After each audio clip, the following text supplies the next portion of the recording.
Você já ouviu falar da mulher-lobo do Lago Espantosa? Não? Então talvez seja melhor continuar sem saber. Porque uma vez que esse nome entra na sua cabeça, ele nunca mais sai. E pior, dizem que, se você ouvir o uivo dela durante a madrugada, já era. Não adianta correr, não adianta rezar. Ela te fareja. Ela te encontra. E quando ela encontra, ela devora.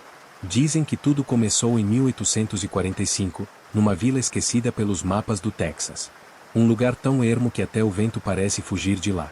Mas tinha uma coisa que nem o tempo conseguiu apagar: o medo. O pavor gravado nos olhos dos poucos que ainda se lembram da lenda. Porque ninguém sobrevive para contar o que viu. Só restam sussurros. Sussurros de uma mulher que vivia entre lobos, nua, selvagem, coberta de sangue e dentes. Um menino, só um menino, conseguiu escapar para contar. Ele viu tudo. Viu com esses olhos que a terra há de comer. A mulher estava agachada, com os cabelos desgrenhados cobrindo o rosto, devorando uma cabra viva com as próprias mãos, no meio de uma matilha. Não parecia humana. Não parecia bicho. Era outra coisa. Quando contaram isso para os adultos da vila, ninguém soube o que fazer. Rezar? Fugir? Fingir que nada aconteceu? Nada parecia suficiente. E então, os cowboys resolveram agir. Caçaram ela como se caça um animal doente. E encontraram. E prenderam. Mas prender, não é o mesmo que conter. Porque naquela mesma noite, ela escapou. E nunca mais foi vista. Quer dizer, nunca mais foi vista por inteiro. Até hoje, quem passa perto do Lago Espantosa à noite sente os pelos da nuca arrepiarem. Uma névoa densa cobre tudo, engole as trilhas, silencia os grilos, congela o ar. E se você prestar atenção, vai ouvir. Primeiro o estalo de galhos, depois o rosnado baixo, e, por fim, o uivo. Mas não é o uivo de lobo. É um grito rasgado, agudo, que parece sair de dentro da sua própria cabeça. Alguns juram que viram olhos amarelos no meio da neblina. Outros falam de pegadas humanas misturadas às patas de lobo. Tem quem diga que ela ronda as barracas dos viajantes durante a noite, fareja carne viva, e desaparece antes que alguém consiga entender o que está acontecendo. E o pior? Não importa quanto tempo passe. Toda lua cheia, o terror volta. As árvores gemem. O lago borbulha. E alguém desaparece. Ninguém sabe de onde ela veio. Ninguém sabe para onde ela foi. Mas uma coisa é certa: a mulher-lobo existe. E esta é a história dela. Texas, 1845. O sol tinha acabado de sumir no horizonte quando a névoa começou a rastejar pelo chão seco do campo, como se o próprio inferno tivesse aberto as portas e deixado escapar sua fumaça. As folhas das árvores estavam paradas, presas num silêncio sufocante. Nada se mexia. Nem grilo, nem passarinho, nem o vento. O Lago Espantosa estava ali, imóvel, como um espelho sombrio que ninguém tinha coragem de encarar por muito tempo. As águas eram escuras demais, profundas demais, e o cheiro? Tinha sempre um cheiro estranho no ar. Algo entre carne apodrecida e terra molhada. Quem vivia perto daquele lugar já tinha aprendido a manter distância quando a noite caía. Não era medo de assombração, não. Era medo real. Medo de algo que existia, que respirava, que andava. Naquela época, havia uma pequena comunidade a alguns quilômetros dali. Uma vila isolada, com meia dúzia de casas de madeira, uma igrejinha rachada e um bar improvisado onde os cowboys passavam mais tempo do que deviam. Os moradores viviam da terra, do gado e do silêncio. Mas até o silêncio parecia pesado demais desde que os primeiros boatos começaram. Diziam que o gado andava sumindo. Primeiro uma vaca. Depois duas. Depois, nada restava, nem os ossos. Mas nada se comparava ao que o pequeno Eli viu. Eli tinha só 10 anos quando sua vida virou um pesadelo. Ele era curioso, teimoso, daquele tipo de menino que se mete onde não deve. E naquela noite em particular, resolveu seguir o som dos lobos. Achava que ia ver algo bonito, talvez filhotes brincando ou uma caça à distância. Mas o que viu foi outra coisa. Escondido atrás de uns arbustos, com a respiração presa no peito, Eli viu uma cena que nunca mais conseguiu apagar da mente. Ali, bem na beira do lago, uma figura estava de quatro. Era uma mulher. Nua. Magra demais, com a pele pálida esticada sobre os ossos, os cabelos negros grudados no rosto como cipós molhados. Ao redor dela, havia pelo menos 7 lobos. Eles não rosnavam. Não atacavam. Estavam em círculo, observando, respeitando. A mulher roía uma cabra com a boca. Mordia como se tivesse nascido para isso. Rasgava a carne, mastigava com raiva. Sangue escorria pelo queixo e caía no chão em poças lentas. Ela parecia faminta, como se não comesse há dias. Ou pior, como se nunca estivesse satisfeita. Eli tapou a boca com as mãos para não gritar. Os olhos arregalados, o corpo congelado. Mas foi aí que tudo ficou ainda pior. A mulher parou de comer, levantou a cabeça devagar e olhou direto na direção dele. Os olhos dela não eram humanos. Eram amarelos. Brilhavam na escuridão. Pupilas verticais, como de uma cobra. E por um instante, Eli teve certeza, ela sentiu o cheiro dele. Mesmo escondido, mesmo calado, ela sabia. Mas, por algum motivo, não o atacou. Só sorriu. Um sorriso torto, rasgado, que parecia dizer, eu sei que você está aí. E naquele momento, Eli correu. Correu como nunca. Nem olhou para trás. Chegou em casa aos prantos, com as pernas trêmulas e a roupa suja de lama. Contou tudo para os pais, que não quiseram acreditar. Mas os olhos do garoto não mentiam. Na manhã seguinte, a vila inteira já sabia da história. E nada mais voltou a ser como antes. O medo se espalhou mais rápido que fogo em campo seco. Depois do relato de Eli, ninguém mais saiu à noite. As janelas começaram a ser fechadas com pregos. Velas eram deixadas acesas até amanhecer. E os mais velhos diziam que, quando uma criança vê o diabo, é porque o inferno está mais perto do que parece. Mas o que mais assustava era o jeito dos animais. Os cães da vila pararam de latir. Simplesmente se encolhiam nos cantos, com o rabo entre as pernas, olhando pro nada. As vacas estavam ariscas, os cavalos nervosos. E à noite, os lobos, os lobos uivavam diferente. Um som longo, sofrido, quase humano. Parecia lamento. Lamento de alguma coisa que tinha perdido o controle. Os cowboys, homens duros e acostumados com a brutalidade do sertão, se reuniram no bar. Cervejas quentes, rostos sérios, espingardas encostadas nas mesas. Decidiram que não iam deixar aquela coisa rondar a terra deles. Um deles, Jed Carter, falou alto. Se essa mulher é bicho, a gente caça como bicho. Na manhã seguinte, a patrulha começou. 4 homens montados, armados até os dentes, rondando o lago e os arredores. No primeiro dia, não encontraram nada. No segundo, só ossos. Mas no terceiro, encontraram sinais. Pegadas. Muitas. Algumas humanas, outras de lobo. Todas indo na mesma direção, mata fechada. A trilha levava até uma clareira onde o mato parecia morto. Como se algo tivesse sugado toda a vida dali. E no centro da clareira, uma árvore retorcida, enegrecida, com marcas de unha no tronco. Isso não é natural, murmurou um deles. No quarto dia, eles viram. Primeiro, só um vulto. A neblina era mais densa naquela manhã, o ar pesado, difícil de respirar. Jed levantou a arma, mas hesitou. A figura passou correndo entre as árvores. Alta. Esquelética. Rápida. Rápida demais. Quando chegaram ao lago, viram a cena. A mulher-lobo estava ajoelhada, de costas, os cabelos grudados nas costas nuas. Ao lado dela, um cervo morto, metade comido. Os lobos ao redor não reagiram. Não correram. Nem olharam para os cowboys. Pareciam proteger. Jed gritou. Ei! Se afaste daquilo. Ela virou lentamente. Os olhos brilhavam no meio da neblina. O rosto era pálido, os lábios manchados de sangue. E quando ela se levantou, o mais estranho, não tentou fugir. Ficou ali. Parada. Observando. Os cowboys se entreolharam. E então, como se ela tivesse se cansado do teatro, rosnou. Um som que saiu do fundo da garganta, grosso, animalesco. Um rosnado que fez até o cavalo de Jed empinar. Eles atiraram. Ela caiu. Mas não morreu. Os tiros atravessaram o corpo dela, que tremeu, caiu de joelhos, e depois começou a rir. Um riso rouco, gutural, que parecia vir de outro mundo. E mesmo sangrando, ela rastejou para cima deles. Eles a dominaram com correntes, estacas, e a levaram até um velho barraco na borda do vilarejo. Lá, trancaram a criatura. As portas reforçadas, guardas de plantão. Achavam que tinham vencido. Mas o lago estava inquieto. E naquela noite, ninguém dormiu. A noite caiu pesada como um caixão fechado. O céu escuro parecia mais próximo do que nunca, esmagando a vila com um silêncio opressor. Nem vento, nem coruja, nem farfalhar de folhas. O barraco onde haviam trancado a mulher-lobo parecia respirar sozinho. Rangia, como se as paredes tentassem conter algo vivo. Algo que se mexia. Algo que esperava o momento certo.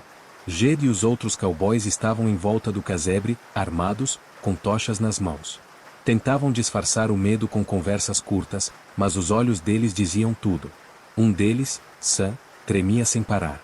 Outro, Hank, sussurrava uma oração quase sem voz. Até os cavalos queriam ir embora. Do lado de dentro, silêncio total. Nem passos. Nem rosnado. E então, o primeiro grito. Veio de dentro da cabana. Um grito tão agudo, tão animalesco, que todos pararam. Algo entre o uivo de uma loba ferida e o choro de uma mulher enlouquecida. E foi só o começo. As correntes começaram a se mover. Primeiro devagar. Depois com violência. Segura isso. Jed gritou, tentando reforçar as tábuas com mais madeira. Mas era tarde. As portas explodiram com uma força absurda, jogando Jed no chão. Um cheiro forte invadiu o ar, mistura de sangue, carne crua e enxofre. Uma neblina densa jorrou de dentro do barraco, como se o próprio lago tivesse invadido o local. E então ela saiu. Mas não era mais apenas uma mulher. A criatura diante deles era maior, contorcida. Os ossos sob a pele se moviam sojinhos. A mandíbula estava alargada, com dentes que não pertenciam a nenhuma espécie conhecida. Os olhos, antes humanos amarelados, agora eram pura escuridão. Sem pupilas. Sem alma. A pele começava a se rasgar, como se algo ainda maior estivesse querendo sair de dentro dela. Mas o corpo não se partia. Só mudava. Só se adaptava. Ela avançou. Hank foi o primeiro a atirar. O projétil atravessou o peito dela, mas ela nem parou. Cravou as garras na barriga dele e abriu como se fosse papel molhado. Sangue jorrou. Os gritos ecoaram por toda a floresta. Sam tentou correr, mas foi derrubado antes de dar 5 passos. A criatura o arrastou até a neblina e o som que veio depois ninguém teve coragem de descrever. Só Jed ficou. Imóvel. Em choque. Ela se aproximou. Com passos lentos, afundando a terra a cada pisada. Olhou nos olhos dele, e sorriu. Aquele mesmo sorriso da primeira vez. O sorriso que dizia, você achou que podia me prender? Jed caiu de joelhos, rezando com os olhos fechados. Mas não foi atacado. Ela se virou. Correu para dentro da floresta, uivando. E como se respondessem a um chamado ancestral, dezenas de lobos saíram de dentro da mata. Cercaram o barraco. Uivaram com ela. E sumiram na escuridão. Na manhã seguinte, a vila estava em silêncio. Hank e Sam, mortos. Jed, mudo. O barraco, destruído. O chão ao redor, coberto de pegadas misturadas, pés humanos e patas de lobo. Rastros de sangue iam até a margem do lago. Mas nenhum corpo foi encontrado. Nem da mulher. Nem dos lobos. A única certeza? Ela estava solta. E agora, o lago pertencia a ela. Anos se passaram desde aquela noite maldita. Jed nunca mais falou. Passava os dias sentado na varanda, encarando o lago. Às vezes, balançava a cabeça como se respondesse a alguém. Mas ninguém estava por perto. Ninguém vivo, pelo menos. A vila foi esvaziando aos poucos. Casas abandonadas, portas rangendo ao vento, marcas de garras nas paredes que ninguém ousava explicar. O lago ficou mais sombrio. Como se a água tivesse ficado mais escura. Mais pesada. Alguns diziam que ela engolia a luz do sol. Outros juravam ouvir vozes vindas da neblina. Eli, o menino que viu a mulher-lobo pela primeira vez, cresceu com a história grudada na pele. Ninguém acreditava nele, mas todo mundo morria de medo. Um dia, ele simplesmente sumiu. Foi até o lago numa noite de lua cheia e nunca mais voltou. Na manhã seguinte, encontraram marcas no chão, pés pequenos e pegadas de lobo, lado a lado. E então, vieram os desaparecimentos. Viajantes, pescadores, campistas. Gente que não sabia da lenda, ou que não acreditava nela. Alguns deixavam rastros, um carro parado, uma barraca rasgada, um rastro de sangue na lama. Outros, nem isso. A polícia local parou de investigar. Os relatórios sumiam, as provas se perdiam, e os oficiais, não voltavam. Ninguém queria encostar naquela maldição. E a mulher-lobo? Ninguém mais a viu de perto. Mas ela se fez presente de outras formas. Uivos na madrugada, mesmo quando não havia lua. Sons de passos molhados à beira do lago. Pegadas humanas que se transformavam em patas. Sussurros. Pessoas diziam que a neblina falava. Chamava. Pedia. E, às vezes, mandava. Em 1890, uma família tentou morar numa das antigas casas. Duraram 3 dias. A mulher da casa, Sara, apareceu no meio da vila nua, com sangue nos lábios, murmurando em outra língua. O marido nunca foi encontrado. Os filhos, também não. Depois disso, o governo mandou cercar a área. Declararam o Lago Espantosa como zona de risco natural. Mas o povo sabe. O perigo ali não é natural. É antigo. Selvagem. E faminto. Os mais corajosos ainda se arriscam. Curiosos, exploradores, caçadores de mitos. Quase todos somem. Quase. De vez em quando, alguém volta. Com o olhar perdido. Com medo da lua. Com vontade de correr pelado na floresta. Um deles, um velho andarilho, escreveu algo num papel antes de morrer de ataque cardíaco no hospital de Condado Taylor. O bilhete só dizia: ela ainda está aqui. E está formando uma matilha. Ninguém sabe o que isso significa exatamente. Mas, todas as noites, quando a neblina cobre o Lago Espantosa e o som dos uivos se mistura ao vento, quem ouve entende. A mulher-lobo não foi embora. Ela só está esperando. Esperando o momento certo para voltar com fome. Então, se algum dia você estiver viajando pelo interior do Texas e alguém mencionar o nome Lago Espantosa, saiba disso. Não é só uma história. Não é só uma lenda de fogueira contada para assustar turistas. Ali, no meio da névoa, entre os galhos retorcidos e o som abafado dos uivos, existe algo que nunca foi embora. Algo que sente, que observa, que escolhe. A mulher-lobo pode estar dormindo agora, ou talvez apenas caçando com paciência. E ela nunca está sozinha. Porque quem entra demais naquele lago, às vezes não volta. E quando volta, não volta o mesmo. O terror do Lago Espantosa não tem fim. Ele se transforma. Ele se espalha. Um sussurro aqui, um desaparecimento ali, até que ninguém mais se sinta seguro. Até que o próximo curioso atravesse o limite da estrada de terra e se perca na neblina. Você pode até achar que está seguro assistindo isso da sua casa. Mas, se escutar um uivo distante essa noite, não ignore. Às vezes, tudo que ela precisa é de um chamado. Um som. Um cheiro. Uma lembrança. E se você estiver distraído, ela pode chegar mais perto do que você imagina.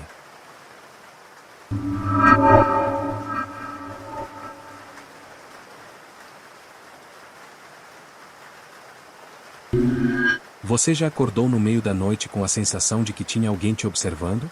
Já ouviu um choro vindo de um lugar que deveria estar vazio, como o quintal da sua casa? E se eu te dissesse que tem gente que escutou isso, e nunca mais foi vista? Dizem que em noites de lua cheia, quando o vento sopra arrastado e as ruas ficam desertas, uma mulher vestida de branco aparece chorando perto de rios, lagos e até escolas. O choro dela não é humano, é um lamento de partir a alma. Um som que arrepia até os ossos e faz o coração querer pular para fora do peito. Quem ouve, sabe, não é alguém em busca de ajuda, é alguém em busca de vingança. Ela não tem rosto. Ou melhor, tem, mas só quem encara não vive para contar. Dizem que ela procura pelos filhos. Grita por eles. Súplica. Mas não adianta correr, porque quando ela escolhe alguém, é como se fosse um chamado. Um chamado da morte. Teve um caso, recente, que viralizou nas redes. Uma criança desapareceu em uma cidadezinha do México. A mãe jurava ter visto uma mulher de branco na beira do lago perto da escola. Ninguém acreditou. Até que encontraram o caderno da menina molhado, coberto de lama, com uma frase escrita em espanhol, tremida, como se alguém tivesse escrito chorando: ela chora pelos seus filhos. E essa não é a primeira vez. Centenas de relatos, ao longo dos séculos, descrevem a mesma figura. A mesma história. A mesma dor. É como se o tempo não afetasse o espírito dela, como se a culpa fosse o que a mantém viva. Ou morta. Maria, esse era o nome dela. Uma mulher que amou demais.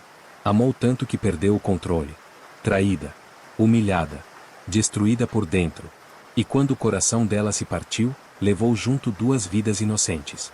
Seus próprios filhos. Afogados por suas mãos no desespero. E depois? Depois, só o silêncio. Só o arrependimento, e o choro. Um choro que ecoa até hoje. Por isso ela foi chamada assim, a Chorona. Mas não pense que é só uma lenda. Tem gente que viu. Tem gente que filmou. Tem criança que desapareceu. Tem áudio gravado com um choro no fundo, e tem gente que escutou ao vivo, hoje, mora em hospício, falando sem parar sobre uma mulher de branco. O que você vai ouvir agora não é uma simples história. É um aviso. Uma maldição que atravessou séculos. Uma verdade escondida entre rezas, portas trancadas e a tentativa falha de esquecer. Mas ela não esquece. Ela ainda chora. E agora, talvez, esteja chorando por você. O céu estava coberto por nuvens pesadas, mesmo sendo verão. O ar cheirava a terra molhada, e o vento que soprava naquela vila mexicana parecia carregar algo mais que poeira, carregava lamentos. Tudo começou em um vilarejo esquecido no tempo, cercado por montanhas e por um lago que refletia o céu como um espelho sombrio. As casas eram de pedra, com telhados de barro e janelas pequenas, sempre trancadas ao cair da noite. O som das cigarras dava lugar a um silêncio estranho assim que o sol desaparecia no horizonte. Era como se a escuridão tivesse vida própria ali. A vila se chamava San Teodoro. Pequena, humilde, quase invisível no mapa. Mas com uma história que ninguém ousava contar em voz alta. Quando crianças perguntavam sobre a mulher do lago, os adultos só faziam o sinal da cruz e mandavam rezar. Foi ali que viveu Maria, uma jovem linda, com olhos escuros como o próprio lago e cabelos longos que pareciam dançar com o vento.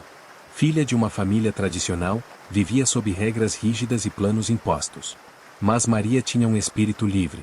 Ela queria amor, liberdade, queria viver.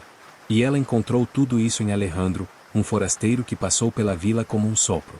Ele era diferente, falava com charme, tinha o olhar ousado e o sorriso fácil. Trabalhando como viajante e comerciante, se instalou por alguns meses na vila, e nesse tempo, encantou Maria. Mas o amor deles era proibido. A família dela não aprovava. Diziam que ele não prestava, que era mentiroso, que trazia má sorte. Mas o amor, ou a obsessão, não houve conselhos. Maria fugiu com Alejandro. Abandonou tudo. Os pais, os irmãos, o lar. Eles foram viver numa casinha à beira de um rio, não muito longe dali. Era isolada, mas cheia de risos, música e promessas. Logo vieram os filhos. 2 meninos lindos. Um de olhos escuros como ela, o outro com o sorriso do pai. A vida parecia perfeita. Mas só por fora. Com o passar dos anos, Alejandro começou a se ausentar mais. Voltava com cheiro de perfume alheio, com marcas no pescoço que não vinham do trabalho. Maria sentia. Ela sabia. Mas preferia fingir. Até que um dia, ela viu. Com os próprios olhos. Ele, com outra. Dali em diante, algo quebrou dentro dela. E o que antes era amor virou vazio. Um silêncio ensurdecedor tomou conta da casa. As crianças sentiam a mudança, mas não entendiam.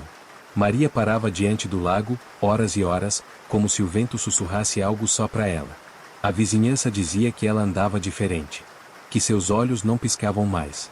Que ela murmurava nomes que ninguém entendia. Que em uma noite, ela saiu com os filhos no colo e voltou sozinha. Molhada. Tremendo. E foi aí, que a maldição começou. Depois daquela noite em que Maria voltou molhada e em silêncio, nada mais foi o mesmo. A vila começou a sentir algo. Um peso no ar. Um frio repentino nas madrugadas, mesmo quando o verão castigava de dia. Ninguém via mais Maria. A casa dela estava sempre fechada, as cortinas sempre puxadas. O riso das crianças sumiu. Uns diziam que ela tinha ido embora. Outros, que Alejandro a abandonou e levou os filhos. Mas os mais velhos, os que ainda acreditavam no que os antigos contavam, sabiam que o mal tinha se instalado ali. E vinha do lago. Certa noite, uma vizinha, Dona Carlota, ouviu um choro. Fraco no começo. Mas foi aumentando. Não era de criança. Era de mulher. Um choro tão desesperado que dava a sensação de que o peito da pessoa ia explodir de dor. Ela se levantou, puxou a cortina devagar e olhou pela janela. No meio da névoa, à beira do lago, uma mulher de branco. Parada. Com os cabelos longos tapando o rosto. Chorando. Dona Carlota não contou para ninguém. Quem ia acreditar? Mas a partir daquela noite, ela começou a ver a mesma mulher, toda madrugada. Sempre chorando. Sempre imóvel. Até que um dia, a mulher olhou direto para a janela, e sorriu. Um sorriso torto, como se o rosto tivesse quebrado. Dona Carlota enlouqueceu 2 semanas depois. Dizem que ela andava pela praça gritando, Ela afogou. Ela afogou. E ninguém nunca soube o que ela realmente viu. Enquanto isso, histórias começaram a pipocar. Um menino foi encontrado dormindo na beira do rio, com os olhos abertos, como se tivesse visto um pesadelo e nunca acordado. Um pescador sumiu, e o barco dele foi achado à deriva, com marcas de unhas cravadas no fundo. Um casal de turistas gravou um vídeo de madrugada e captou um som de choro atrás de uma árvore. Quando ampliaram a imagem, havia alguém de branco, parado, olhando diretamente para a câmera. O vídeo nunca foi publicado. As crianças começaram a ter pesadelos. Todas descreviam a mesma coisa, uma mulher molhada, com o vestido grudado no corpo, pedindo ajuda. Às vezes ela chamava pelos filhos. Outras, perguntava se elas queriam brincar. Quando os pais tentavam acordá-las, elas gritavam como se estivessem se afogando. O lago virou território proibido. Cercaram com arame farpado. Colocaram placas. Perigo. Área isolada. Mas não adiantou. Os sons continuavam. Os vultos também. E os desaparecimentos aumentaram. Foi então que a história voltou à tona. Alguém finalmente contou, Maria afogou os filhos ali. E depois se jogou no rio. O corpo dela nunca foi encontrado. Mas o lamento, esse nunca mais parou. E dizem que, se você estiver perto da água numa noite silenciosa, e escutar um choro, corra. Porque se ela te escolher, você vai ver o que seus filhos viram antes de morrer. Era noite de lua cheia. O céu limpo demais, o ar parado demais. Aquelas noites em que até os grilos se calam. A cidade estava quieta, mas o lago parecia respirar. As águas se mexiam sem vento, como se alguma coisa estivesse por baixo. Alguma coisa, viva. Mateu, um garoto de 12 anos, tinha ouvido as histórias. Todo mundo em San Teodoro sabia da lenda. Mas ele não acreditava. Achava que era coisa de velho supersticioso. Ele e os amigos decidiram fazer uma prova de coragem. Apostaram quem teria coragem de ir até o lago, tocar na água e voltar. Só isso. Fácil. Rápido. Só uma brincadeira. Mas ninguém apareceu na hora combinada.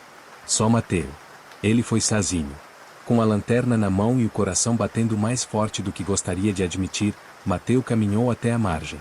O mato alto parecia fechar o caminho atrás dele. Cada passo era mais pesado. Mas ele continuou. Chegou ao lago. A luz da lua refletia na superfície parada, quase prateada. Ele se abaixou, tocou a água. Silêncio. Mas quando se levantou, sentiu uma coisa estranha. Como se alguém estivesse atrás dele. Virou rápido. Nada. Apontou a lanterna. Nada. Mas o som começou. Um choro fraco. Longe. Depois, mais perto. Mais alto. Como se estivesse vindo de dentro da cabeça dele. E então, ele viu. Ali, do outro lado do lago, em pé sobre a água, sim, sobre a água, havia uma figura branca. Parada. Cabelos longos cobrindo o rosto. A cabeça inclinada. Chorando. Os pés não afundavam. O corpo parecia flutuar. Mas não era um espírito leve. Era um peso. Um vazio. Um buraco negro de dor. Mateu ficou congelado. A figura levantou a cabeça devagar. E o choro parou. O rosto era distorcido. Como se tivesse se afogado 1000 vezes. Os olhos vazios. A boca aberta num grito mudo. Mas o som que saiu dela não era humano. Era um grito afogado. Um rugido de alma quebrada. Ela apontou para ele. Onde estão meus filhos? Mateu tentou correr. Mas o corpo dele não obedecia. A perna tremia. A lanterna caiu. E tudo escureceu. Dizem que ele foi encontrado no dia seguinte, em choque, deitado na margem. Os olhos abertos, as mãos cobertas de lama. E uma única palavra escrita na terra, arranhada com os dedos, perdão. Na mesma noite, 4 moradores ouviram o choro. E 3 crianças disseram que viram uma mulher batendo nas janelas. Uma delas teve febre por uma semana. A outra, parou de falar. E desde então, algo mudou no lago. As águas nunca mais ficaram quietas. A lua nunca mais refletiu tão clara. Porque agora, a chorona, não só chora. Ela escolhe. Desde o encontro de Mateu com a chorona, a vila nunca mais teve paz. Os moradores começaram a abandonar suas casas. Uns por medo, outros por tragédias que ninguém conseguia explicar. A prefeitura mandou fechar a área ao redor do lago. Mandaram cercar com concreto, tentar drenar a água, até espalharam sal pelas margens. Nada funcionou. As noites continuavam preenchidas por choros que pareciam vir de dentro da alma. E o mais assustador? Os relatos começaram a vir de outras cidades. E até de outros países. Como se o lamento de Maria tivesse se espalhado, contaminando outros lagos, outros rios. Como se sua dor tivesse se tornado um vírus, um eco eterno que cruzava fronteiras e corações. A história chegou até uma repórter de uma emissora independente. Seu nome era Camila Duarte. Jovem, ambiciosa, cética. Foi até San Teodoro para fazer um documentário. Entrevistou moradores, gravou depoimentos. Viu com os próprios olhos o lugar onde tudo começou. Mas o que mais chamou sua atenção foi uma velha senhora que ninguém mais queria ouvir, Dona Esperança. Ela não chora por vingança. Ela chora porque está presa entre o que fez e o que perdeu, disse a senhora. E enquanto ninguém a perdoar, ela não vai parar. Camila ficou tocada. Mas não acreditava. Até a última noite de gravações. Ela decidiu ir ao lago. Só ela, sua câmera e um gravador de voz. O vídeo nunca foi publicado. Mas os arquivos de áudio foram encontrados no quarto de hotel dela, 2 dias depois. A voz de Camila está firme no começo. Ela descreve o local, o clima, o silêncio. Mas depois, a gravação muda. A respiração acelera. E então, um choro. Fraco. Ela pergunta, tem alguém aí? Mais choro. E então, um sussurro quase inaudível, perdão. Camila começa a chorar. A respiração vira soluço. E, no final da gravação, ela diz, com a voz trêmula. Ela me mostrou. Ela me mostrou o que viu. O que sentiu. Eu vi os meninos. Eu vi a água. Eu vi ela afundando com eles no colo. Ela, não queria fazer aquilo. Ela só queria que ele sofresse.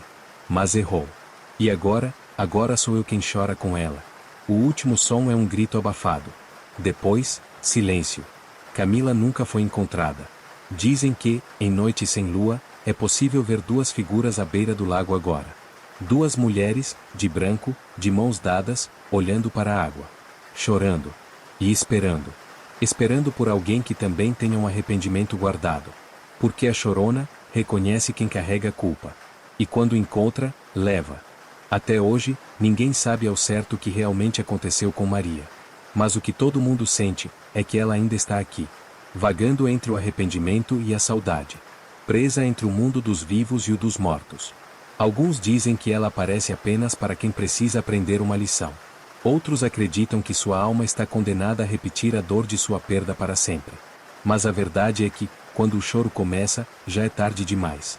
O som não vem de fora. Ele vem de dentro. De um lugar que você achava estar escondido. Um trauma, um erro, uma culpa enterrada. Ela sente. Ela encontra. E quando encontra, você a escuta chamando. Onde estão meus filhos? Se você ouvir isso à noite, não olhe pela janela. Não vá até a porta. Não tente responder. Porque a chorona, não quer uma resposta. Ela quer companhia. E se ela achar que você pode preencher o vazio, ela leva. A lenda de A Chorona é passada de geração em geração. Mas cada geração vê algo diferente. Uns veem um fantasma. Outros, uma punição viva. Mas o que todos concordam é, quem ouve o choro, nunca mais é o mesmo. Por isso, da próxima vez que estiver perto da água, especialmente em noites de lua cheia, escute bem. Se tudo estiver silencioso demais, ou se ouvir um choro distante, como o lamento de uma alma esquecida, corra. Ou reze para que ela não esteja procurando, por você.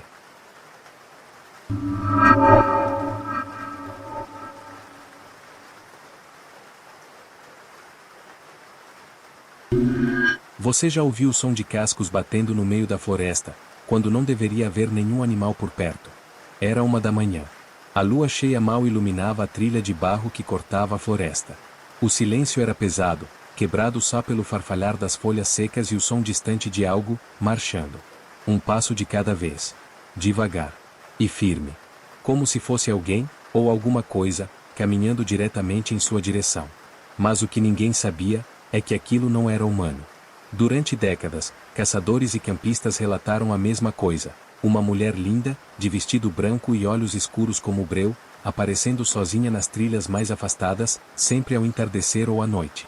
Ela parecia perdida, indefesa, até começar a correr floresta adentro. E os homens, quase sempre homens, a seguiam. Nunca mais voltavam. Só que nem todos os desaparecimentos acabavam em luto. Em alguns casos, os corpos eram encontrados dias depois. Mutilados. Com os ossos das pernas esmagados e marcas de cascos cravadas no peito e no rosto. Como se um animal enorme tivesse pisoteado as vítimas com ódio. Mas não havia pegadas. Nem de servo. Nem de gente. Nada.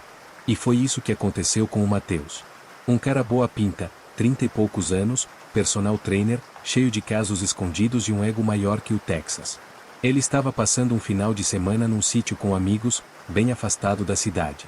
Entre uma cerveja e outra, ele resolveu dar uma escapadinha no meio da noite com uma garota que conheceu horas antes. Ela apareceu do nada. Disse que estava perdida, que o carro tinha quebrado na estrada. Ninguém sabe o que se passou entre os dois. Só que ele entrou com ela na mata. E, diferente dela, nunca saiu. O que restou do corpo do Mateus foi encontrado 3 dias depois, por um grupo de voluntários da cidade. O rosto dele estava irreconhecível. O tórax afundado. As pernas, esmagadas. A perícia não soube dizer o que causou aquilo. Nenhum animal conhecido teria força para pisar daquele jeito. Nenhuma arma faria aquele tipo de marca. E o mais bizarro? O legista contou, em sigilo, que os olhos do Mateus tinham sido arrancados.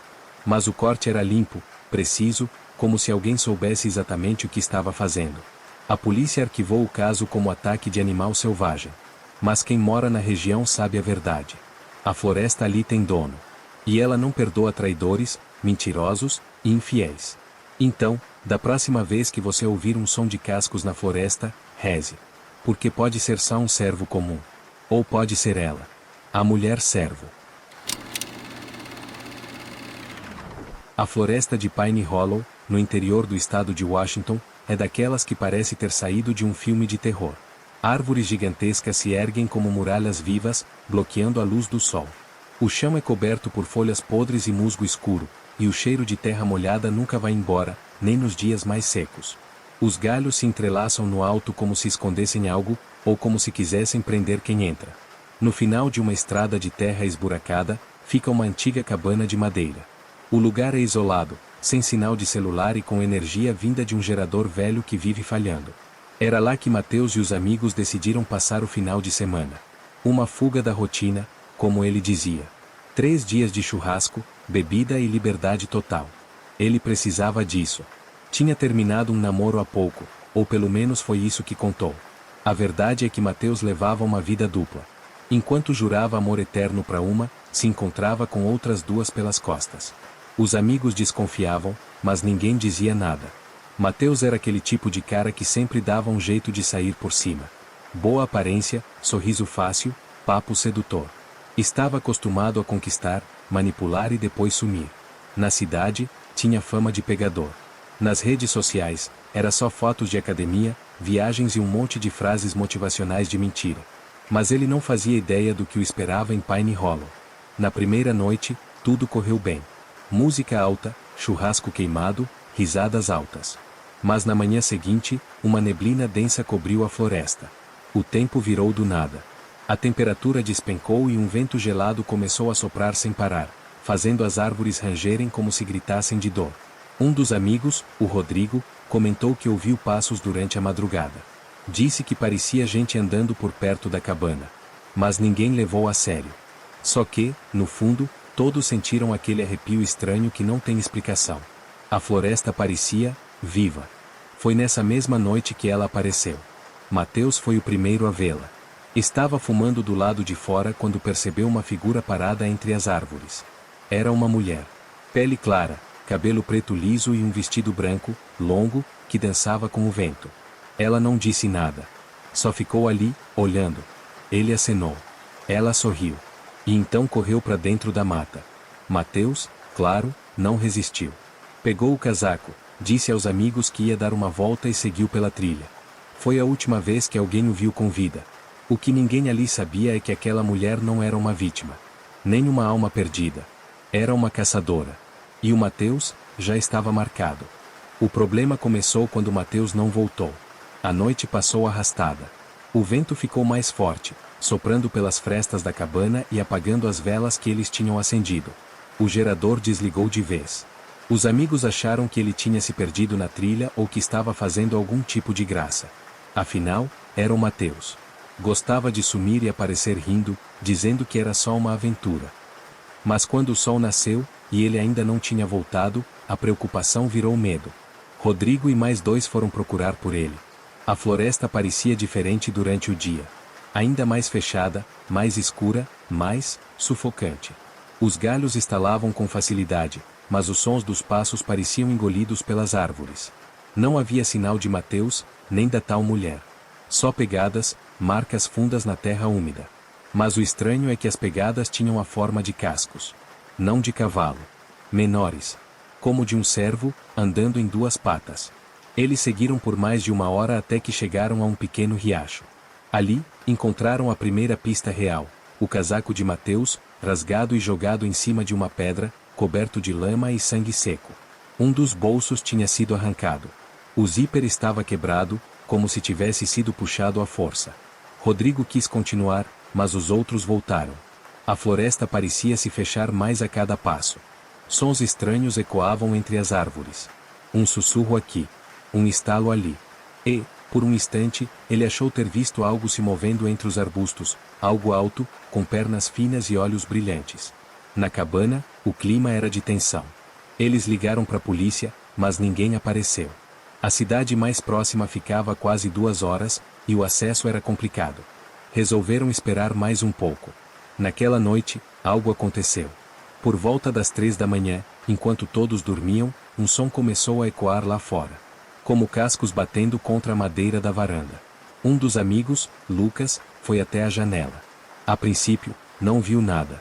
Só o breu da floresta. Mas então, bem no limite da luz da lanterna, ele viu a mulher de branco. Estava parada, olhando direto para ele. O rosto pálido, o cabelo caindo sobre os olhos. E um sorriso. Não era um sorriso qualquer. Era algo maligno. Frio. E quando ele piscou, ela não estava mais lá. Eles passaram o resto da noite em claro, trancados dentro da cabana. Ao amanhecer, decidiram ir embora. Mas ao chegarem no carro, encontraram os pneus cortados. Arranhões cobriam a lataria. E no capô, escrito com algo que parecia sangue, estava uma palavra. Promíscuo. Ali, eles entenderam que aquilo não era uma brincadeira. Não era um desaparecimento comum. Mateus tinha sido levado. E agora, quem ficava na floresta, era marcado também. Porque ela não quer só punir. Ela quer que todos vejam. Na manhã do terceiro dia, Rodrigo decidiu que não ia mais esperar. Os outros dois estavam surtando, falando em andar a pé até a cidade, mas ele queria encontrar Mateus. Tinha um peso na consciência, era o único que sabia que Mateus tinha uma namorada séria na cidade e mesmo assim nunca disse nada. Achava que isso não era problema dele. Mas agora, naquela floresta maldita, ele sentia que tinha cruzado algum limite invisível. Ele pegou uma lanterna, uma garrafa d'água e entrou sozinho na mata. Durante as primeiras horas, só ouvia o som dos próprios passos e de galhos se quebrando de vez em quando. A floresta parecia mais viva.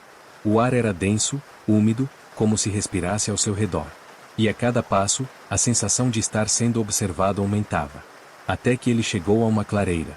Ali, no meio do nada, havia um tronco de árvore caído e algo em cima dele, o celular de Mateus. Rodrigo pegou o aparelho com mãos trêmulas. Estava com a tela quebrada, mas ainda tinha carga. Ele abriu a galeria de fotos, procurando alguma pista, e encontrou um vídeo, filmado naquela mesma noite em que Mateus desapareceu. No vídeo, a imagem balança muito. Dá para ouvir ele rindo, chamando a mulher. Ela aparece entre as árvores, de costas, andando descalça. Mas conforme ele se aproxima, algo muda. Os movimentos dela ficam esquisitos, como se as pernas se dobrassem em ângulos impossíveis. O som de cascos começa a ecoar. E então, ela vira. Rodrigo congelou.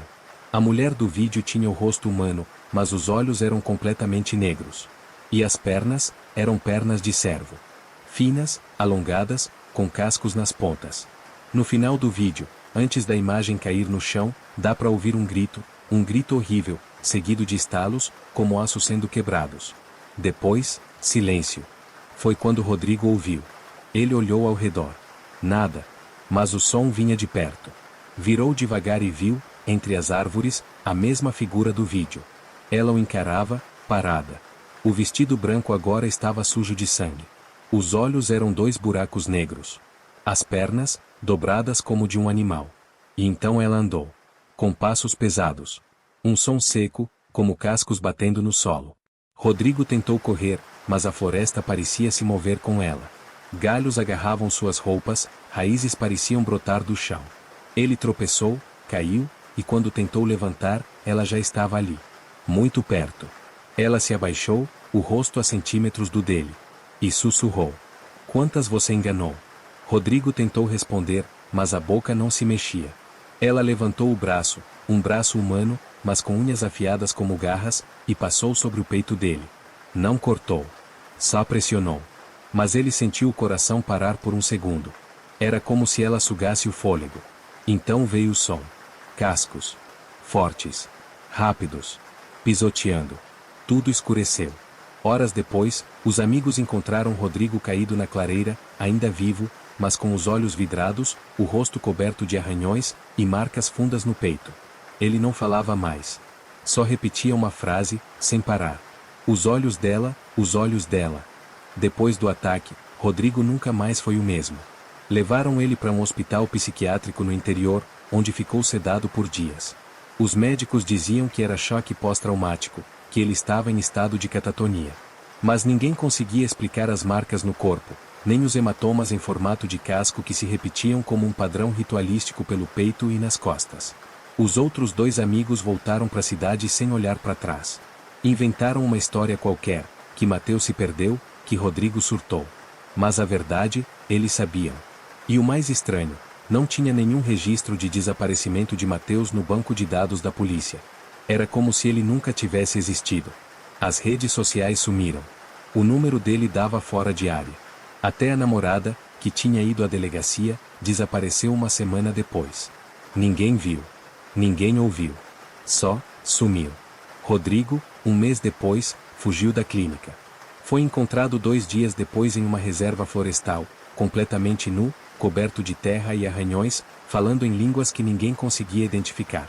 No seu braço, tatuado de forma rudimentar com carvão, havia um desenho de cervo. E então os boatos começaram. Gente da cidade dizia ter visto uma mulher na beira da estrada. Sozinha, descalça, com um vestido branco, pedindo carona. Motoristas relataram ter seguido ela com os faróis, mas ela simplesmente sumia no meio da mata. Teve um caso ainda mais assustador. Um homem que saiu para caçar cervos com os amigos e nunca mais voltou. Os outros 3 foram encontrados enforcados em árvores, com os olhos arrancados. Na terra, ao lado dos corpos, alguém escreveu. Eles mentiram. Ela ouviu. A polícia abafou tudo. Dizem que foram ataques de animais selvagens. Mas ninguém acredita de verdade. A história corre a boca miúda. Passa de geração em geração. E em cada versão, um detalhe novo aparece. Mas a essência é sempre a mesma. Ela continua lá. Na floresta. Esperando. Caçando. Porque a mulher servo não esquece. Não perdoa. E nunca mata por acaso. Ela escolhe. Ela observa. Ela castiga. Alguns dizem que é uma maldição antiga, de quando os homens brancos invadiram terras sagradas dos nativos. Dizem que ela é o espírito da floresta, moldado pela fúria e pela dor de mulheres traídas, de espíritos injustiçados. Dizem que ela só aparece para quem carrega culpa. Mas há quem diga que não é preciso ser culpado. Basta ver o que não devia. Ou entrar onde não foi chamado.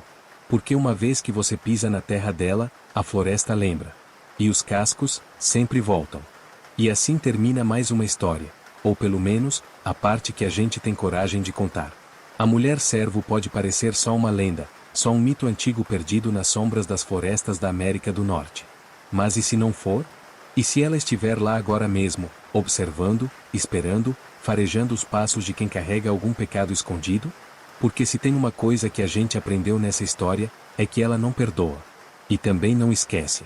A floresta onde tudo aconteceu continua lá. Fechada, úmida, silenciosa. As pessoas evitam.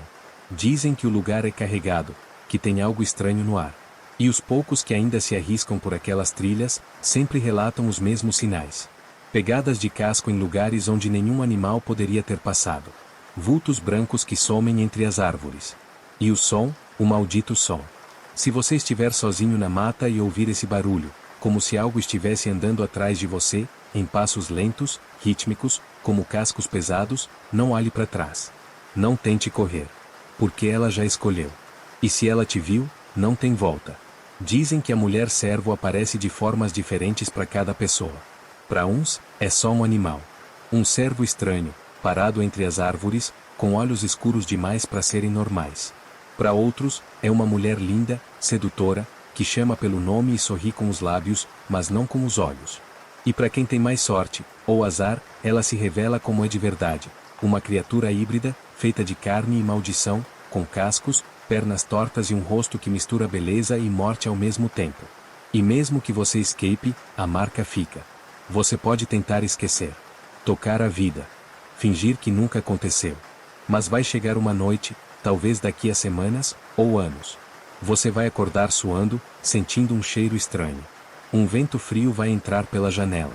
E então, de algum lugar lá fora, você vai ouvir. E vai lembrar dela. A mulher servo.